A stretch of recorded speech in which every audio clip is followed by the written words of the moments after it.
کہے کہ ہمارا رب اللہ ہے، پھر اس پر جم جائیں، ان پر فرشتوں کا نزول ہوتا ہے، نہ کوئی غم کرو نہ خوف، خوشیاں مناؤ جنت کی جس کا تم سے وعدہ کیا گیا تھا۔ اللہ کی ربوبیت پر اطمینان جب انسان کو ہو جاتا ہے، میرا رب اللہ ہے، ربی اللہ، انسان کے لیے نہ کوئی کھٹکا، نہ کوئی خطرہ، نہ کوئی خوف، نہ کوئی حزن۔ جو کچھ ہو رہا ہے کس کے اذن سے ہو رہا ہے؟ اللہ کے اذن سے۔ اللہ کے اذن کے بغیر پتا تک نہیں ہلتا۔ یہ کوئی اندھا بہرا مادہ نہیں ہے جس سے مجھے کوئی خوف ہو۔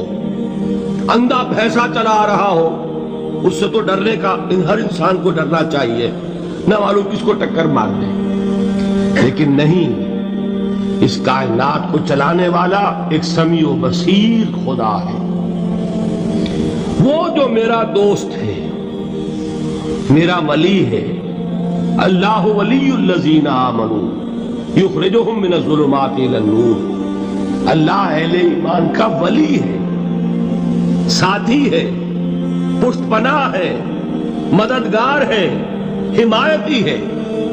بتائیے جسے یقین ہو جائے کہ اللہ میرا مددگار، اللہ میرا محافظ، اللہ میرا پشت پناہ، اللہ میرا حمایتی، اس کے لیے کوئی خوف ہوگا؟ اس سے کوئی ڈر ہوگا؟ میں مثال دیا کرتا ہوں ایک بہت سادہ، پنجاب کے دیہات کی۔ تو بڑا چودھری ہے اور کوئی غریب کسان ہے۔ اس غریب کسان کے جانوروں کو ہر وقت اندیشہ ہوگا چوری کا، کوئی میری بھینس کھول کر نہ لے جائے، کوئی میرا بیل کھول کر نہ لے جائے۔ لیکن جس کے بارے میں یہ سب کو معلوم ہو کہ وہ جو بڑا چودھری ہے وہ اس کا دوست ہے، اس کی بچیا کو کوئی خوف ہوگا؟ اس کی بھینس پر کوئی ہاتھ ڈالے گا؟ اسے کوئی اندیشہ ہوگا؟ نہیں۔ کیوں؟ کہ وہ بڑا چودھری، بڑا اس کا یہاں کا سردار، جاگیردار، سب کو معلوم ہے وہ میرا دوست ہے، کوئی میرے خلاف اقدام نہیں کر سکتا۔ اس دنیا میں یہ چھوٹی سی بات اگر آپ کے دلی اطمینان اور سکون کا باعث بن سکتی ہے تو ذرا تصور کیجئے۔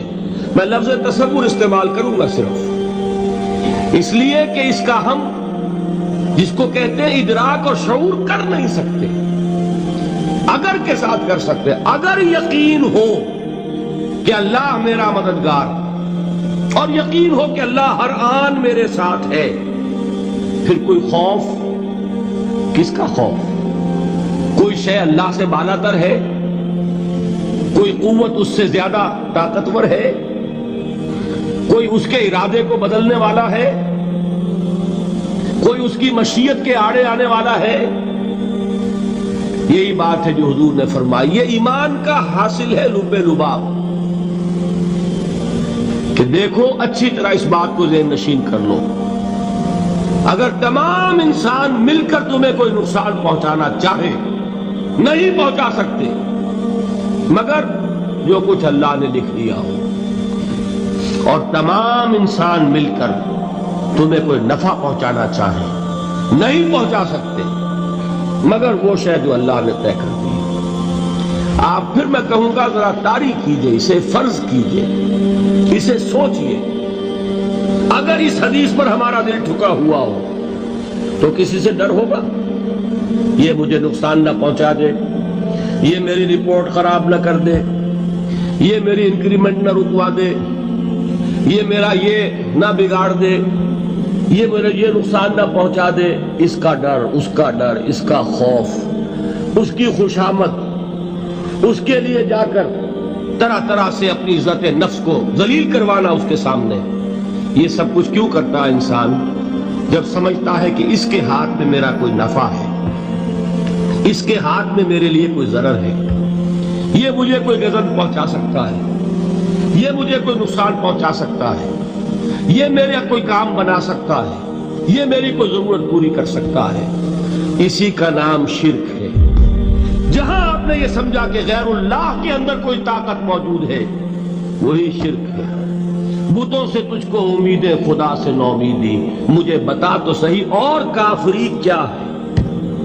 شرک تو یہ ہے جس پر بھی تمہیں یہ خیال ہے کلمہ ہے، یہ کلمہ سوم، لا حول ولا قوت الا باللہ. ذرا اس پر دل کو کبھی اگر آپ تصور کریں، پھر فرض کریں دل ٹھک جائے، اس پر کوئی طاقت نہیں. یہی بات تھی جو شیخ عبد القادر جیلانی رحمت اللہ علیہ نے اپنی وصیت میں اپنے بچے سے کہی. 11ویں دینے والے ہیں، لیکن حضرت شیخ عبد القادر جیلانی کی وصیت اور تعلیمات کو کتنے لوگ ہیں تم جانتے ہو؟ یہ جن مقامات تک پہنچے ہیں وہ کس چیز کی بدولت پہنچے ہیں؟ انہوں نے جو پیغام دیا وہ کیا تھا؟ اے میرے بچے، جس طریقے سے قرآن مجید میں حضرت لقمان کی نصیحتیں جو ہے نقل کر دی گئی ہیں، میں یہ عرض کروں گا بالفرض اگر قرآن حضرت عبد القادر جیلانی کے بعد نازل ہوا ہوتا تو شیخ عبد القادر کی یہ نصیحتیں بھی قرآن میں درج ہوتی. اتنی اونچی نصیحتیں ہیں. اے میرے بچے، اس حقیقت کو ذہن نشین کر لے، لا فاعل فی الحقیقت ولا مؤثر الا اللہ. اس کائنات میں نہ کوئی فاعل حقیقی ہے نہ مؤثر حقیقی ہے سوائے اللہ. کسی شے میں کوئی تاثیر نہیں اگر اللہ نہ چاہے. آگ جلا نہیں سکتی اگر اللہ نہ چاہے. پانی ڈبو نہیں سکتا اگر اللہ نہ چاہے. زہر ہلاک نہیں کر سکتا اگر اللہ نہ چاہے.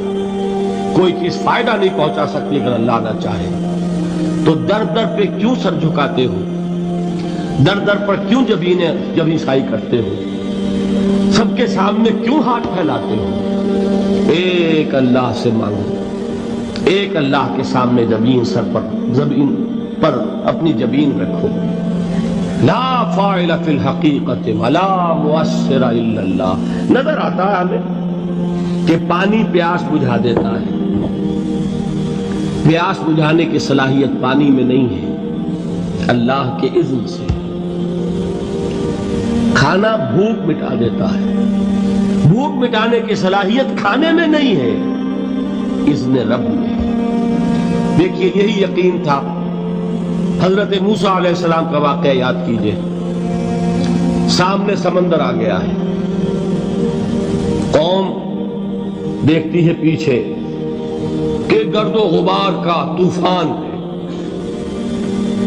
معلوم ہوا کہ فرعون اپنے لشکر سمیت آ گیا. لشکر جب چلتا تھا تیز رفتاری کے ساتھ تو گرد و غبار کا جو طوفان اٹھتا تھا اس کا تصور کیجیے. اور لمحہ بلمحہ وہ قریب آ رہا ہے. پوری قوم نے کیا کہا؟ اے موسیٰ انا لمدرکون، اے موسیٰ ہم تو پکڑے گئے. قرآن مجید میں تو یہاں وہ باتیں نہیں لکھی ہے، لیکن تورات میں یہ درج ہے کہ بنی اسرائیل جھگڑنے لگے، دست و گریبان ہو گئے موسیٰ کے ساتھ. موسیٰ ہمیں یہاں مروایا لا کر، اس سے تو ہم ہی بہتر تھے. وہاں کھانے کو ملتا تھا، زندگی تو تھی، بیگار ہم کر رہے تھے، موت تو نہیں تھی. اب جو کچھ ہوگا اس کا تصور کرو، جس طریقے سے ہمارے ٹکڑے اڑائے جائیں گے. تو لڑ رہے ہیں حضرت موسیٰ علیہ السلام سے. یہ تورات کی تفصیل ہے. قرآن میں صرف اتنا آیا ہے، پریشان ہو کر انہوں نے کہا انا لمدرکون، موسیٰ ہم تو پکڑے گئے. اس وقت موسیٰ کا جواب کیا ہے؟ کلا ان معی ربی سیہدین. نہیں، میرے ساتھ میرا رب ہے، وہ راستہ دے گا. بتائیے کہاں راستہ نظر آ رہا ہے؟ یہ ہے ایمان بالغیب. راستہ نظر نہ آئے تب اللہ پر یقین ایمان ہے. جیب میں پیسے ہوں اور تب دل کو اطمینان ہے تو ایمان کس پر ہوا؟ پیسے پر، اللہ پر نہیں. جب وسائل و ذرائع نہ ہو اور پھر یقین ہو کہ اللہ مسبب الاسباب ہے، وہ اسباب کا پابند نہیں ہے، وہ اسباب کا محتاج نہیں ہے، اسباب اس کے محتاج ہے. اگر یہ یقین ہے تو اللہ پر ایمان ہے، یہ نہیں ہے تو تمہارا ایمان اسباب پر ہے، وسائل پر ہے، ذرائع پر ہے.